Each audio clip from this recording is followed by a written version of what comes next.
De la mañana, 32 minutos. Jorge, esta semana el gobierno presentó el nuevo documento de la política de defensa del Estado. Allí se destaca la necesidad, por ejemplo, de preservar la soberanía nacional, los recursos naturales, el medio ambiente, incluso la presencia uruguaya en la Antártida, y además se habló de otros elementos, como por ejemplo la necesidad de preservar la identidad cultural del Uruguay, la identidad cultural, y se menciona este tipo de elementos dentro de un documento que habla de la política de defensa del Estado. Son varios elementos que contiene este documento. Se habla de seguridad pública, de la inserción uruguaya en el contexto internacional.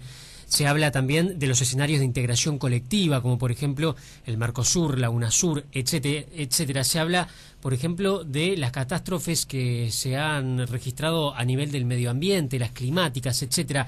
Y cómo, se explica en ese documento, se debe trabajar a nivel de todo el Estado para poder atender todas esas distintas áreas. Y todo eso compone la defensa del Estado uruguayo. Es un concepto bastante global de la defensa que trasciende lo estrictamente militar, ¿verdad? Claro.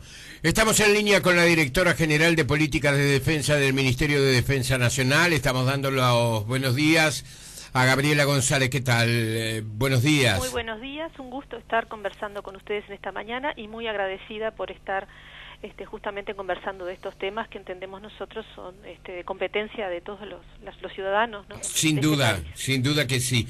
Hay un aspecto que Alejandro marcaba en la, digamos, en el acápite, ¿verdad?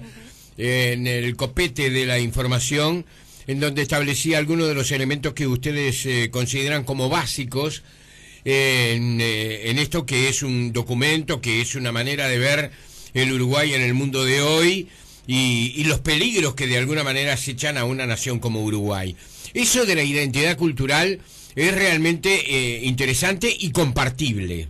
Sí. Ahora, esto se ha convertido realmente en un dolor de cabeza para las naciones en el mundo, ¿verdad? Sí, sin duda. Porque el tránsito de ideas, el tránsito de información, la velocidad, la instantaneidad con que se producen además, digamos, los hechos y repercuten en otros países son enormes. ¿Cómo defender entonces desde esa perspectiva nuestra identidad cultural? Es un gran tema, ¿no? Tal vez uno de los más difíciles. Es uno de los más difíciles y yo creo que es uno de los más transversales para el Estado. Por eso creo que es muy importante destacar que esta política de defensa son grandes líneas de acción justamente para todo el Estado, ¿verdad? No está ya radicada la defensa dentro de un ministerio ni dentro de una institución. Y yo creo que este tema que usted tocó de la identidad cultural es un tema que abarca aspectos tan importantes como la educación, como la formación, como la conciencia y como los valores, ¿verdad? Entre otros, sí, por supuesto. Entonces yo creo que estamos tocando temas muy profundos. Esto esperamos que sea un aporte y también un disparador, ¿verdad?, para que estos temas puedan conversarse a nivel social. La sociedad entera ya está vinculada en lo que es nuestra defensa. Y eso no es solamente por este documento, y perdóneme que me tome 10 segunditos nada más. Sí, no, está bien. En hablar de nuestra ley de defensa nacional, porque cuando empezamos a conversar de este documento y luego a presentarlo en estos días, de la conversación hechas con personas nos decían, uy, pero hay una ley de defensa, ¿por qué no se le ha dado de repente la misma difusión a este documento? Y yo les explicaba que nuestra ley de defensa ya tiene 4 años, y que partió de un gran debate nacional, que no todas las normas pueden darse por diferentes motivos, por supuesto, porque ni que hablar que apuntan a diferentes también ámbitos, un debate como se dio en este país en el año 2006, ¿verdad?, donde la defensa ahí se vio que era mucho más, que abarcaba, como se refleja en este documento, ámbitos diferentes del Estado y temas profundos. El tema de la identidad cultural, como usted menciona, el tema de los niños, el tema de la adolescencia, de la educación, nuestros recursos. Entonces, esta política no nace espontáneamente. Esta política es una obligación justamente que deriva de nuestra Ley de Defensa Nacional, la 18.650, está establecida en ella. ¿Verdad? Es una ley tan importante que justamente cambió los parámetros de la defensa, generó organismos, generó competencias legales al Ministerio de Defensa Nacional, el Consejo de Defensa Nacional, ¿verdad?, que estuvo analizando este documento, que lo aprobó, justamente surge de esa norma. Pero, sobre todo, me interesa destacar que la defensa se hizo más abarcativa hasta llegar como una de sus finalidades a generar las condiciones para el bienestar social, presente y futuro de la población. Claro. Entonces, todos estos temas que fueron analizados en una comisión que se llama Comisión Interministerial de Defensa Nacional, que fue creada justamente por un decreto del mes de mayo del año pasado, se analizaron todos los ámbitos que este concepto tan amplio de defensa, aparte de defensa como una política de Estado, una política pública, podían avanzar. Y fíjese que en esa comisión no estábamos solamente nosotros, estaba Relaciones Exteriores, estaba Interior, Economía, estaba Presidencia, también representado, estaba el Coordinador de Inteligencia y la Secretaría del Estado Mayor de la Defensa, también, la Secretaría del Consejo de Defensa Nacional, que es el titular del Estado Mayor de la Defensa, que ese órgano también fue creado por esa misma norma. Bien. Entonces, le pido disculpas nuevamente por esta mención, pero creo que venía. Creo que no han sido detalles prescindibles los que usted ha manifestado. Es interesante una iniciativa de esta naturaleza cuando, digamos, estamos hablando, digamos, de las hipótesis más probables de conflictos que se puedan producir en un país, ¿verdad? Sí. Ese vendría a ser el término que deberíamos utilizar, hipótesis de conflicto. Sí, más que hipótesis de conflicto, nosotros las llamamos obstáculos, porque algunas de ellas no generarían en un conflicto. Está el tema de salud, por ejemplo, ¿verdad? Las pandemias, está el tema de todo lo que es lo cibernético. Entonces, ¿qué ¿y el narcotráfico? Bueno, el tema del narcotráfico y como los actos terroristas, como el tema del crimen organizado, son hipótesis que obviamente del análisis que se hizo en el propio documento de la realidad actual, y como usted pudo apreciar, hay una perspectiva en ese documento también, son hipótesis que, bueno, que tienen que estar contempladas, ¿verdad? Justamente.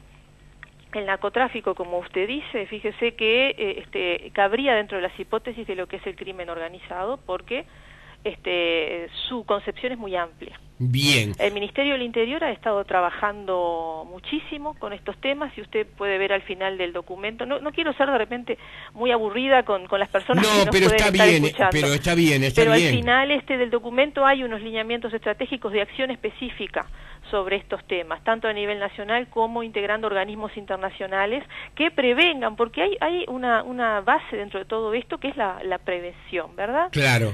Estas líneas de acción representan previsiones, tanto yo le diría para proteger nuestros intereses, que son muy básicos. Yo creo que han sido mencionados: la soberanía, el Estado de Derecho, que es fundamental, ¿verdad?, para nuestro país, también nuestros objetivos como Estado, pero prevenir.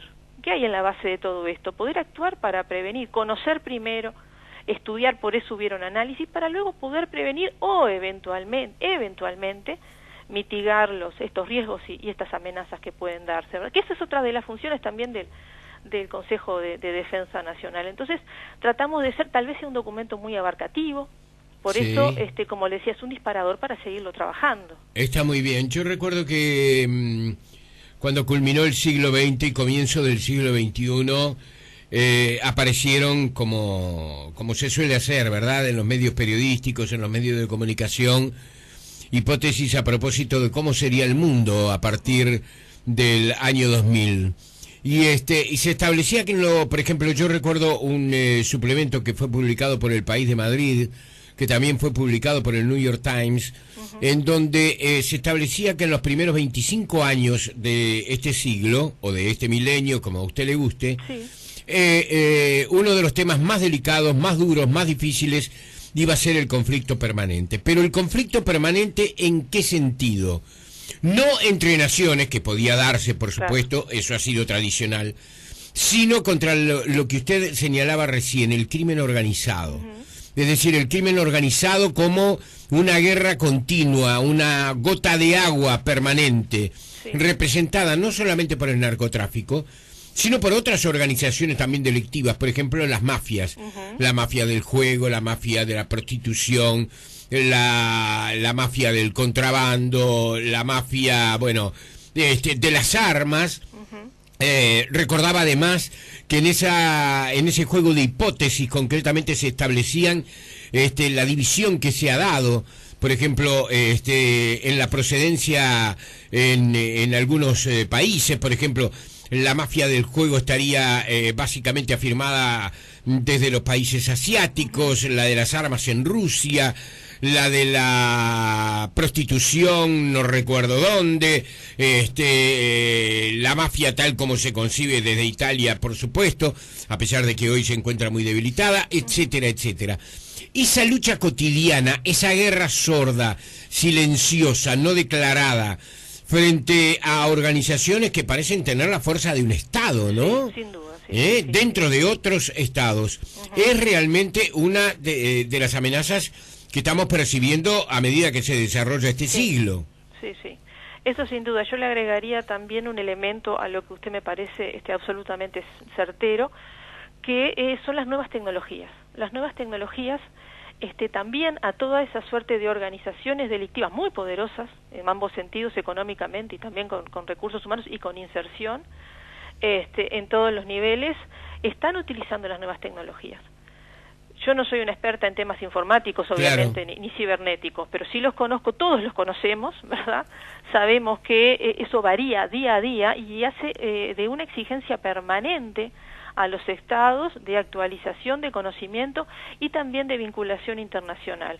Todos esos elementos que usted mencionó, más aporte que yo le he hecho, yo creo que no solamente el país tiene que prepararse internamente, que sin duda lo hace, lo está haciendo, y dentro de esta previsión a 15, 16 años obviamente lo va a tener que hacer y de una manera muy fuerte, sino hay un elemento importante que es la inserción internacional. Hay muchos de esos elementos, más otros, obviamente. Hay también situaciones en otros países de conflictos armados no internacionales, que creo que es lo que está proliferando más, que tiene que tener un enfoque conjunto, un enfoque regional. Por eso a nivel de organismos, le menciono la UNASUR, porque bueno, Uruguay esperamos que este año sea la sede pro tempore, por tanto el Consejo de Defensa Nacional también estaría radicado aquí en Uruguay. Son elementos que se han tratado, que se van a tratar seguramente, que han estado en agenda de los países y que se está trabajando mediante reuniones, mediante intercambios en todos estos asuntos para tener posturas regionales y para tener también un mejor sistema de protección y para abarcar estos temas, ¿verdad?, en conjunto. Sí. Porque la complejidad que eso genera y lo que implica, el esfuerzo que implica a los estados hacerle frente. Sí, los delitos informáticos, el ingreso a través de hackers de documentos privados y de privados de las personas y privados también o confidenciales de un gobierno que está ejerciendo la defensa de un estado. Exacto. Es decir, no siempre es que a través de esas acciones se descubra hechos de corrupción, sino que muchas veces se viola la intimidad. Es el derecho a la intimidad. Exactamente. ¿Y la intimidad a usted le parece que existe hoy prácticamente en este mundo donde estamos todos en exposición? Bueno, mire, yo creo que también hay un componente de las personas, ¿no?, de la acción personal, porque las tecnologías son maravillosas, salvo cuando se las use para un fin al cual no corresponde. Es como el automóvil. Por supuesto. Pero también hay una, yo no sé si decirle moda, no sé si corresponde esa palabra, pero creo que muchas personas hacen una sobreexposición de su vida privada por los medios informáticos, ¿verdad? Y eso también hay que pensarlo desde el punto de vista del derecho de la intimidad, de qué es lo que yo quiero que se sepa de mí y qué es lo que yo no quiero que se sepa de mí, ¿verdad? Por eso no voy a cargar las tintas, perdóname la expresión, sobre los medios informáticos, sino sobre de repente lo que las personas entiendan. Otra cosa diferente es cuando se conocen datos, elementos, que eso también está regulado legalmente, de personas sin su consentimiento. Eso es otra cosa. Y eso sí, yo creo que entra dentro de lo que es la seguridad y lo que es, obviamente, la defensa de los derechos humanos de las personas. Sin Cada duda. persona tiene derecho a la defensa de su intimidad. Pero creo que la sociedad de por sí, las sociedades están cambiando, hay una suerte de difusión mayor de elementos personales, inclusive uno lo ve hasta por la televisión, ¿verdad? Sí. Programas que se basan Sí, por también internet. en temas personales. Por internet. Bueno, exactamente, y por internet, exactamente. Sí, pero la televisión es evidente, sí, hay programas dedicados fundamentalmente a tratar temas, por ejemplo, del corazón o del comportamiento de figuras conocidas, como si fueran hechos nacionales, ¿no? De alcance nacional. Y las personas le dan mucha relevancia a Sin eso. Duda. Y tal vez lo tomen como un ejemplo. Entonces hay que, por eso le digo, vuelvo al principio, la identidad cultural. Lo que usted mencionó yo creo que es uno de los aspectos muy importantes y muy básicos de esto, porque encierran valores nacionales, educación, ¿verdad? ¿Qué es lo que queremos como sociedad para el 2030? Hay un montón, por eso le digo, es muy rico. Sí. Y yo creo que ponerlo en conocimiento de las personas, sin perjuicio de que esto, como le decía, va a tener un tratamiento también a nivel del Estado, pero poner en conocimiento de las personas, porque en definitiva es la defensa y el derecho a la intimidad, como el derecho a la vida, el derecho a la alimentación y el derecho al desarrollo, que está muy mencionado en el documento. La defensa, con ese aporte fundamental al derecho al desarrollo, habla de la vida de todas las personas. Gabriela, Sí. ¿Y qué tan fuertes somos? Un país tan pequeño como el Uruguay, 3 millones de habitantes, un pequeño territorio aquí en esta América del Sur, muy al sur de la América del Sur.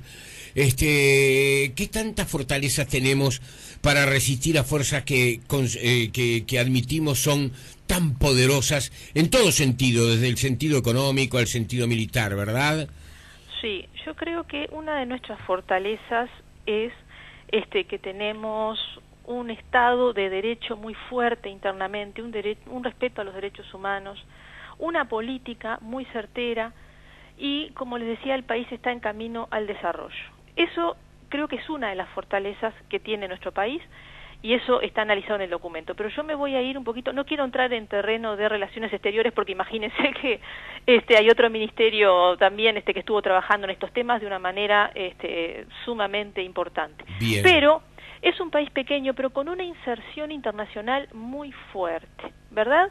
Últimamente estamos viendo que nuestro presidente de la República goza de muchísimo respeto y reconocimiento a nivel internacional, pero que como país también estamos siendo reconocidos y también tenemos peso a nivel internacional. Como le dije, está el tema de la UNASUR, ¿verdad?, que vamos a hacer sede temporal, pero también Uruguay está teniendo mucho peso y ojalá así sea, en organismos de futuro, me estoy refiriendo, ¿no? En organismos internacionales. Usted fíjese que en el año, si no recuerdo mal, 2011-2012, Uruguay presidió el Consejo de Derechos Humanos de Naciones Unidas.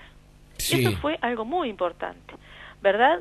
Tenemos muchísimas posibilidades de que Uruguay integre el Consejo de Seguridad de Naciones Unidas en el año 2016. No quiero decir que ya es seguro porque es un tema también de política internacional, ¿verdad? Uruguay también desarrolla como uno de sus elementos de política internacional el tema de las operaciones de mantenimiento para la paz, que Uruguay es muy reconocido por las políticas humanitarias, ¿verdad? Y también en aplicación de los derechos humanos, nuestro personal de aquí sale capacitado, justamente no solamente en conocimiento de sus propios derechos, sino de la situación de las personas a las cuales tienen que proteger. Entonces, yo creo que con una inserción como Uruguay la está teniendo, con presencia a nivel internacional, una presencia seria, una presencia fundada, y sobre todo de respeto absoluto del derecho internacional, como también lo marca la ley de defensa, ¿verdad? Pautas muy concretas. Pienso que Uruguay, siendo un país muy pequeño, si lo tomamos geográficamente, es un país respetado a nivel internacional. Sí, estamos recuperando eso de nuestra presencia en los foros internacionales, cosa que el Uruguay tuvo en su momento y que luego comenzó a extraviar a través del tiempo, ¿verdad? Claro. Incluso el nombre de Uruguay, el nombre de nuestro país, que tantas veces es confundido con el nombre de Paraguay, que no saben bien dónde estamos, claro, que preguntan cómo somos, etcétera, etcétera. Bueno, está siendo sustituido por una curiosidad internacional importante, gente o por un interés, para utilizar un término que es mejor todavía que curiosidad, en lo que hace a los medios de comunicación y a la gente en el mundo. González, en el documento se menciona como uno de los obstáculos o hipótesis de conflicto, pero obstáculos como lo mencionan ustedes, un eventual agravamiento de la situación en las Islas Malvinas y los conflictos o potenciales conflictos bélicos en el continente, por ejemplo, conflictos que puede haber Chile, Bolivia, Colombia, México, Venezuela. ¿Por qué se señalan como una amenaza para Uruguay ese tipo de eventuales conflictos y un agravamiento de la situación con las Islas Malvinas? Bien, yo esa pregunta específicamente se la voy a contestar muy puntual porque es específicamente política exterior, ¿verdad? Yo lo que les puedo comentar es lo que se trató en la comisión. El tema Malvinas es un tema que Uruguay tiene una postura internacional muy antigua, no es solamente este documento un poco la recoge, y con la explicación justamente que usted mismo mencionó. Lo otro, los temas fronterizos, son temas de fundamental importancia en lo que les decía hace un ratito, la integración. Los procedimientos de integración a los cuales Uruguay obviamente participa, han tenido documentos muy importantes a nivel de la UNASUR, a nivel de defensa. Me estoy refiriendo a la UNASUR específicamente por lo complejo y lo completo, ¿verdad? A nivel justamente de defensa de la democracia, que hace que nosotros lo debamos prever para poder actuar básicamente a nivel internacional y a nivel dentro de los organismos para prevenir justamente cualquier tipo de situación que impida o que dificulte, no que impida, que dificulte la prosecución de los procedimientos de integración regional, ¿verdad? Y esa es una de las hipótesis que la tenemos que contemplar. Hay que preverla, como le decía, estos son mecanismos de previsión de futuro para trabajar en esos temas. Hay un subtítulo que señala los posibles temas a encarar en el escenario futuro, ¿verdad? Se habla que los conflictos entre estados serán más improbables, aumentando la probabilidad de conflictos con actores no estatales o como consecuencia de la debilidad institucional que afecta a varios estados en el mundo. ¿A qué se refiere esto? A los conflictos armados no internacionales. ¿Sabe por qué le digo este título? Porque es un título que se utiliza inclusive a nivel de derecho internacional humanitario para justamente hacer que todos los conflictos queden dentro de la protección de ese derecho especial. ¿Y por qué se lo menciono? Justamente porque está siendo estudiado y es señal de alarma a nivel de todo el mundo, no solamente de nosotros. Hay muchos actualmente, ¿no? Actualmente.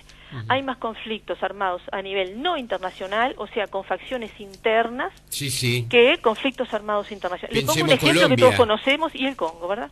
Ahí está. Claro. Un ejemplo que todos conocemos, por eso a través del trabajo de nuestro personal. Bien.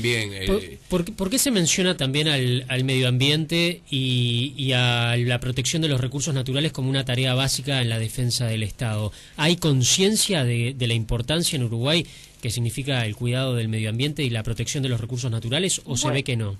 Bueno, mire, yo pienso que sí, pero eso básicamente lo extraigo de la política de defensa y lo llevo a la ley. Tenemos obligación legal. ¿Por qué? Porque dentro de la definición de la defensa nacional está justamente la protección de los recursos. Creo que la ley, no recuerdo bien, usa la palabra conservar. Recursos estratégicos. Entonces lo que estamos haciendo en este documento básicamente es establecer cuáles son nuestros recursos estratégicos. Entonces, creo que el tema medioambiental, los recursos naturales, más genéricamente hablando, ¿verdad? El documento dice una cosa así como, no lo tengo a la vista, pero se lo dijo de memoria, que va de la mano del desarrollo sostenible, de la utilización sostenible de nuestros recursos naturales, ¿verdad? Entonces, obviamente Uruguay los tiene, por más que seamos pequeños, pero los tiene. No, me parece que no es necesario que yo los mencione porque también los conocemos todos. Entonces, obviamente que eso de aquí a 15, 16 años, como el documento prevé, los tenemos que cuidar, los tenemos que preservar, sin obviamente dejar de lado que hay que utilizarlo, ¿verdad? Pero sí con la conciencia medioambiental de que son los recursos no solamente nuestros, son los recursos de nuestros hijos, de nuestros nietos, y de ahí hacia adelante. Entonces es uno de los aspectos también muy importantes, el fenómeno medioambiental. Por ahí ustedes van a ver también, dentro de otras de las hipótesis, que eventuales conflictos en otros países también pueden perjudicar el medio ambiente, y obviamente sufrir las consecuencias aquí en este país. El cambio climático yo creo que es un ejemplo que nos pasó en febrero, no voy a mencionar otros ejemplos, pero Sí. yo creo que el cambio climático y analizar esos efectos yo creo que también es muy importante, y no es un tema, como les decía, no son temas específicamente de este ministerio, Claro. sino de una tarea de encararlo en conjunto, pero por supuesto que eso hay que encarar, por supuesto. El tema medio ambiente es uno de los temas más fundamentales porque afecta la vida directamente de todos nosotros. Sin duda, es nuestro hábitat, es nuestra casa, es la única que tenemos. Gabriela, hay gente de nuestra audiencia que nos pregunta dónde puede leer íntegramente el documento. Sí, cómo no. Está actualmente publicado en la página de Presidencia de la República. Sí. Hay que ir a decretos, allí está el mes de abril, porque este decreto es del 29 de abril. Bien. Y ahí va a estar el título, ¿verdad? El decreto es el 105, va a estar el título, sino la fecha del 29 de abril, 105-014. 105/014. Si no, le doy todas las vías, porque justamente es nuestra intención que se conozca. La otra vía es el INPO, que es un sitio que está fantástico, realmente de difusión de nuestras normas. Y ahí también se va a decretos y el número. Y va a estar también en la página del Ministerio, en la página nuestra, que es MDN, Ministerio de Defensa Nacional, mdn.gov.uy. Va a estar, esperemos que esté publicado, pero también por un tema informático, en el link Dirección General de Política de Defensa. Ahí va a estar publicado, no sé si hoy o a partir de mañana, porque eso depende de los informáticos del Ministerio. Bien. Y son esas tres vías, obviamente todas por internet, si no está en el diario oficial, ¿no? Agradecemos a la Directora General de Política de Defensa del Ministerio de Defensa Nacional, Gabriela González, por este tiempo que nos ha dispensado. Que tenga buena jornada, buen fin de semana, Gabriela. Muchísimas gracias. Muchísimas gracias a ustedes realmente por interesarse en este tema y el esfuerzo justamente que ustedes hacen para difundirlo. Muchas gracias y estoy a disposición para cualquier otra consulta. Muy amable, hasta pronto. Hasta Adiós. pronto.